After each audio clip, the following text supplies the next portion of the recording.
All right, so cell communication and homeostasis. All multicellular organisms, us, our pets, plants, all organisms that have more than one cell, their cells need to be able to communicate to maintain something called homeostasis. That should sound familiar from Unit 1, but we're going to get more into that in the second part of this lecture. So how physically do you think a cell might be able to communicate? We as humans have faces and voices and things that we can use to communicate, but cells don't have that. They don't have faces. They can't talk. They don't have phones, obviously. They're very, very tiny. So how do you think they would communicate? Chemicals. So our body is made up of chemicals. It's full of chemicals. Some of these chemicals are specific to communication so that cells can talk to each other. But why would they need to talk? So a couple different reasons that include things like detecting stimuli. So our hands and our fingers, we can feel things. We have a sense of touch. So what we are feeling or touching is useful to us. That's why it's a sense. We can gather information that way. They can also talk to each other to transmit information. Oh, I'm touching my water bottle and that is smooth. That information might be useful.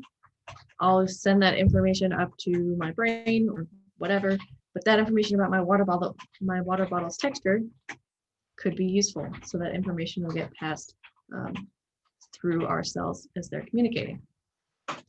Another example would include something like causing an action. So here in our example at the bottom here, we have a family enjoying soup, I guess. And so they're going to eat their food, but something has to happen to it. It's not just going to leave their bodies the way it went in. So we need to send some communications to figure out how to digest that food that they're eating. So there are 3 stages in this cell signaling: reception, transduction, and response. All cell signaling has these 3 stages. And put together, it's called a signal transduction pathway. Here's another look at it. So we're getting information from outside of the cell. So this blue part here is called extracellular fluid, extra outside the cell's fluid. So it's this weird fluidy stuff that's between our cells. If they're not like butted up against each other. So, in the case of our bloodstream, we have red blood cells floating in this extracellular fluid. They're not butted up against each other, just kind of like going along in this weird train. They're floating around in this extracellular fluid. So the whole point is to get these signals from outside of the cell to the inside of the cell to get a response. So let's break it down.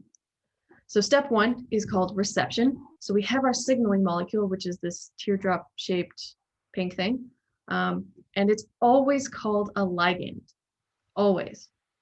Ligand is like a general statement, and there are specific types of ligands depending on the situation.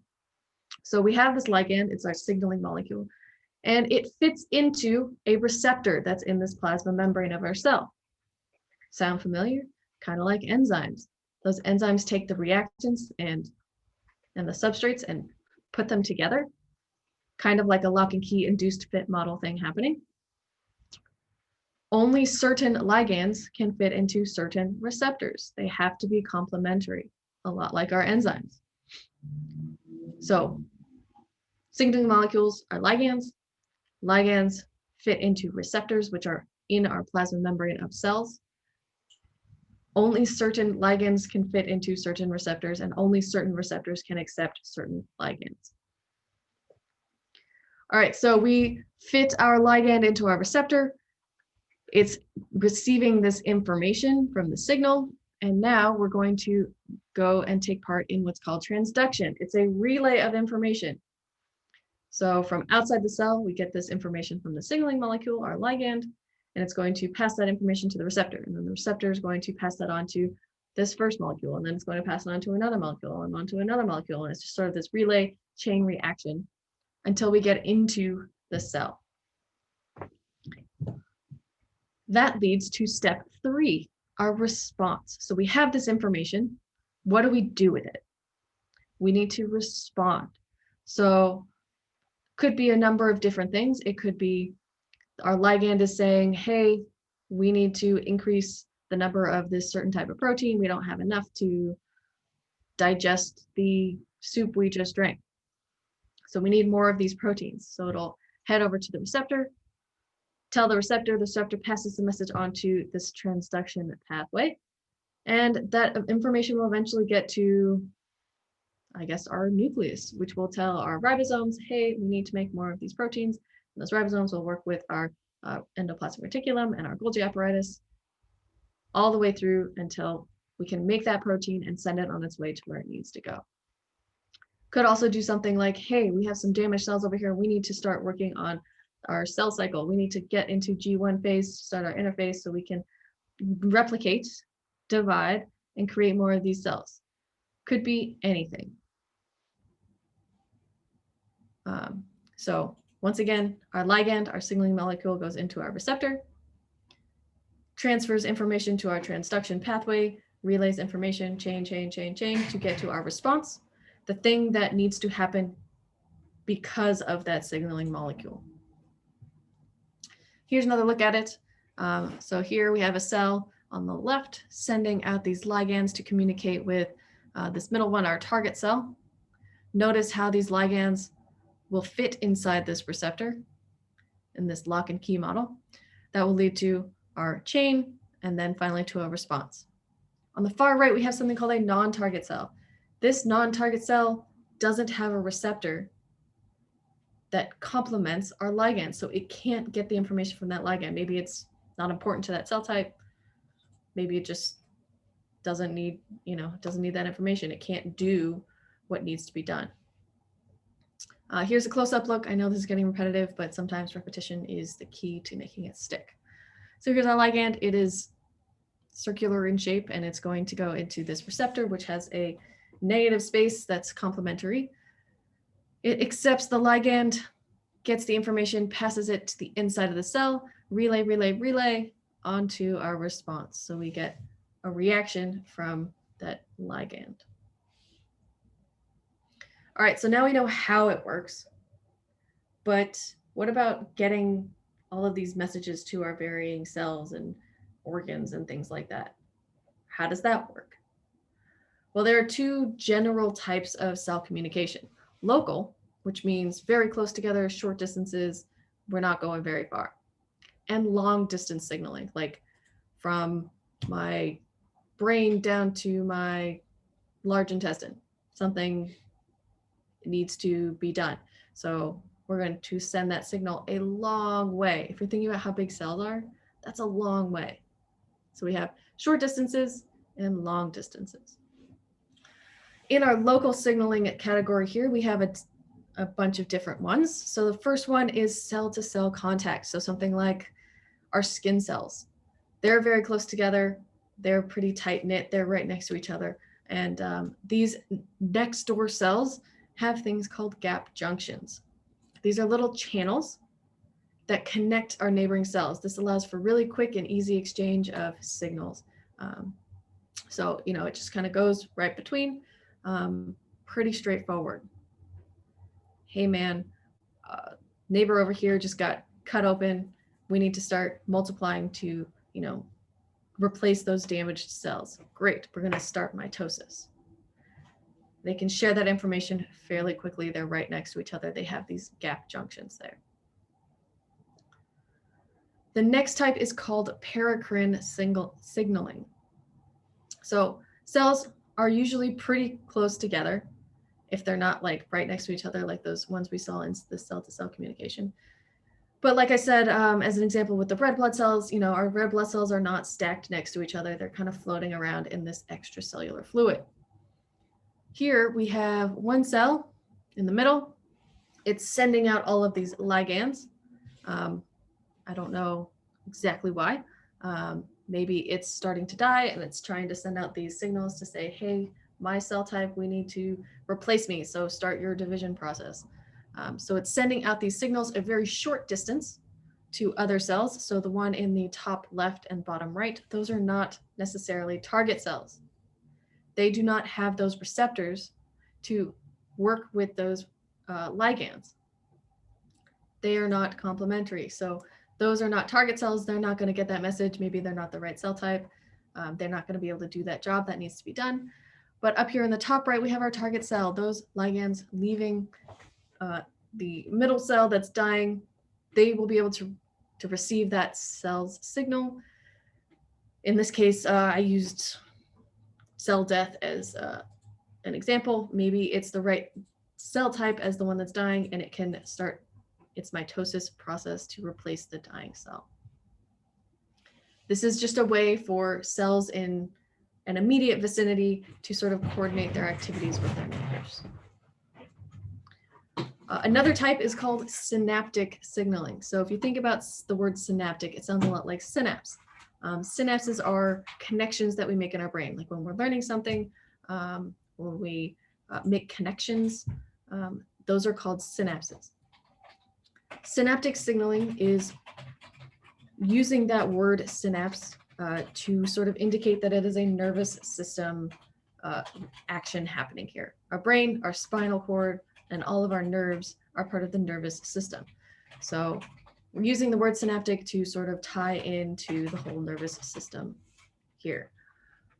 So what's happening is, so all of our nerve cells, so if I prick my finger on a needle because I'm sewing something, that's going to send a signal from ouch, from my finger, through my hand, up my arm, to my spinal cord, up to my brain. But all of these nerve cells are not like connected. They're very close to each other, but they're not connected. No worries, Alyssa. And so it's going to use the same sort of thing that the last one we talked about, paracrine, that's the word, that the paracrine signaling uses to signal the other nerve cell, hey, she just pricked her finger, pass it on, so that we can talk to the brain, fix that situation. Just a little factoid, the ligands in synaptic signaling are called neurotransmitters. You don't need to know that. It's just a nice little factoid there for you. And the last type of local signaling I want to talk about is called autocrine signaling. The prefix auto means self. So like autobiography, I wrote a biography about myself. An autotroph, an organism that can produce its own food like plants. So self there. When we're using it in this sense, an autocrine signal is a signal sent from one cell to itself. I know, sounds kind of weird, but it can be useful in some situations. So an example might be development. So the egg gets fertilized by the sperm, it creates a zygote, which then turns into a fetus. As the fetus is developing, it needs to sort of, I guess, double check what types of cells are happening there. So I am a muscle cell and I'm going to send out a signal that's like, well, if I'm a muscle cell, I'll be able to receive this signal that I'm sending out. Then I'll be confirmed that I know I'm a muscle cell or a brain cell or whatever type of cell that it is. So if it can receive that signal that it just sent out, great. I have an identity. I know what I am. I can keep developing and be on my merry way. Another use for this is cancer. Cancer cells like to know who is who. Are you a normal human cell? Are you a cancer cell? So it uses this autocrine signaling in the same way as those developmental cells are working to self-identify, to make sure like those cells over there, are they cancer? No? Okay, then I can start growing over them uncontrollably. All right, so we talked about short distance. Let's talk about long distance. So long distance signaling is run by our endocrine system. Endocrine signaling is where we take our hormones, and those hormones travel throughout our bloodstream to all the parts of our body so that we can connect with and talk to all of these different places that are far away. This is where our receptors and our ligands come into play in terms of their compatibility.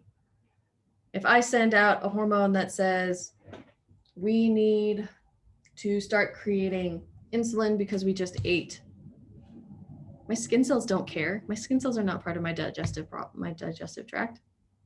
So they don't have that receptor to take in that insulin hormone to tell us that we just ate something.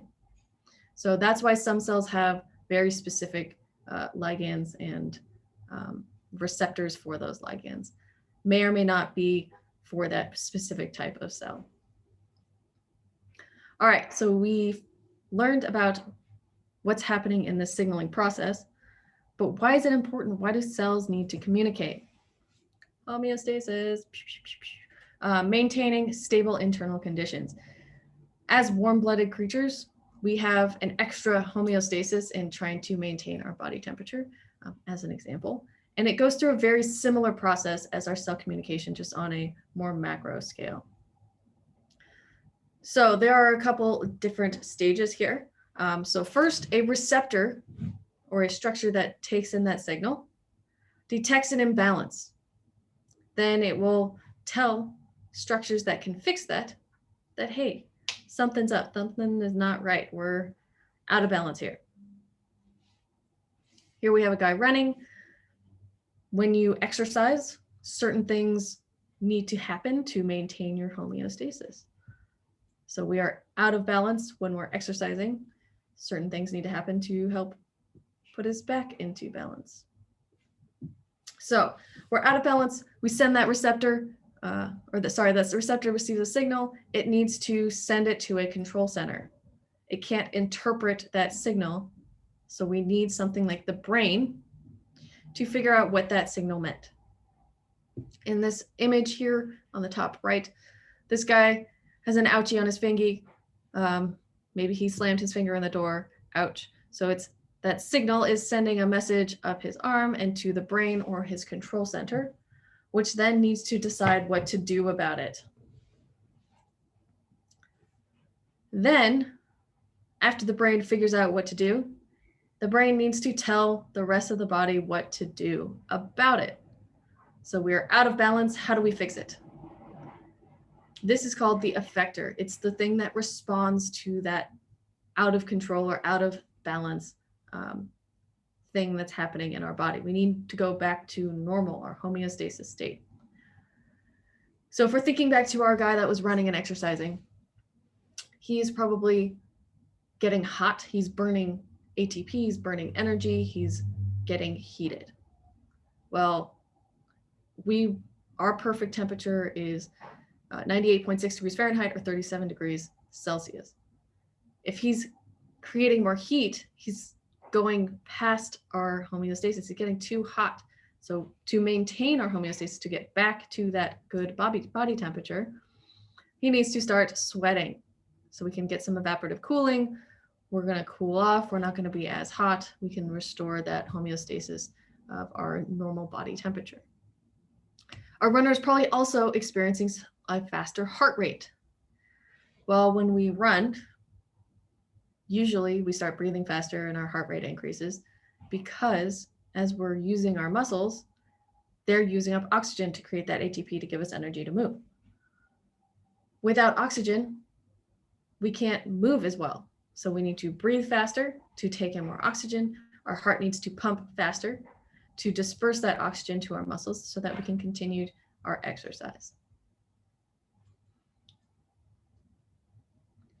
We were hot, we were sweating. Homeostasis is now restored. We are back to a good body temperature. So let's talk about feedback loops. This is how we keep and maintain our homeostasis. So the first type is called a negative feedback loop.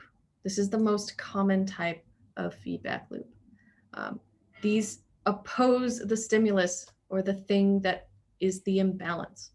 So I'm really hot, that is imbalanced, I need to fix that. I'm really cold, so this morning was super chilly in my house. Our house is very poorly insulated. We don't have central air or central heating, so I was chilly and I was shivering. That would be the stimulus. I was cold. My body told my brain, hey, we're cold. My brain was like, okay, maybe we should start shivering. So I start shivering to vibrate my body to start getting warmer. I shiver enough, I come back to my normal body temperature, I can stop shivering. Here is the example of eating. So this dude right here is eating a hamburger. When he eats that hamburger, there's glucose in there, in the buns and in the plant, well, tomatoes and lettuce and cheese and all that. So there's glucose coming into his body. That triggers the pancreas, and the pancreas says, hey, we got some high blood sugar here. We need to do something about that. That's out of whack. We're a little out of balance here. We need to bring down that blood sugar. So it sends insulin, a hormone, to the liver. And the liver says, all right, we got all this blood sugar. We need to store this energy somehow. We're going to turn that glucose into something called glycogen. And when it turns that glucose into glycogen, it leaves the blood, maintaining our homeostasis. It brings our blood sugar levels back to a normal range. Here's our sweating example. This dude is super hot. So here at the top, our body temperature exceeds 37 degrees. Our nerve cells are like, hey guys, we're getting real hot here. We should do something about it. Our brain says, all right, we need to sweat. I'm going to tell these sweat glands to start sweating so we can get some evaporative cooling. We sweat, we cool off, and we get back to our regular body temperature. Once we get there, we can stop sweating because we're right where we need to be. The other type of feedback loop is called a positive feedback loop. So unlike negative feedback loops, this is going to amplify that starting signal. We want to push it until it gets done. We want to keep going, keep going, keep going, keep going until this task needs to get done. So we're not working against the stimulus, we're working with the stimulus. So here's an example of giving birth. So here we have a woman, she's pregnant, she's gone into labor, and this baby needs to leave the body. We want to keep pushing these signals to get this baby out of the body.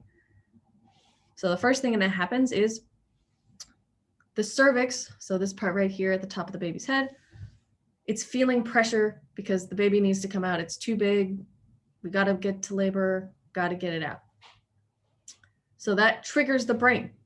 The brain goes, okay, something needs to get out here. We're going to send this hormone down to the reproductive system, oxytocin. So the oxytocin travels down to the uterus, to the bloodstream, tells the uterus, hey, we're trying to get this thing out. You got to contract to push it out. So the uterus contracts, that's why they're called contractions, and it's trying to push that baby out.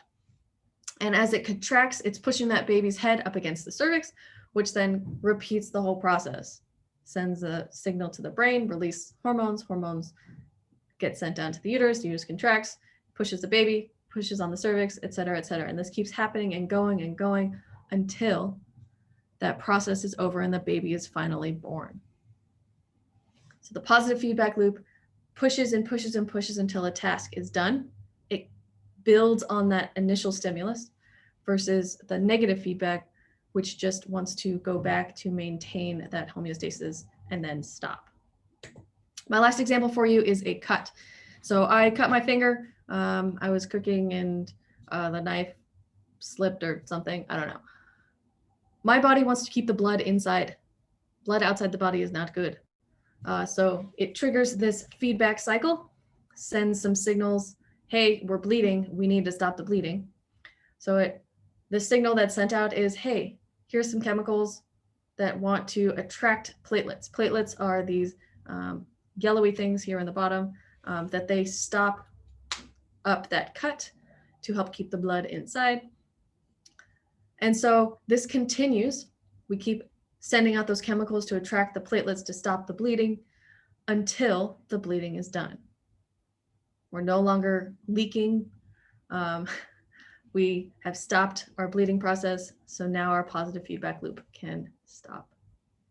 We're building on that initial stimulus. We're losing blood until it's finished. All right. I know I went through that kind of quickly. Please go through this on your own. I will post a lecture from today. If you like to rewatch the lectures, let's take a look I'm going to stop recording.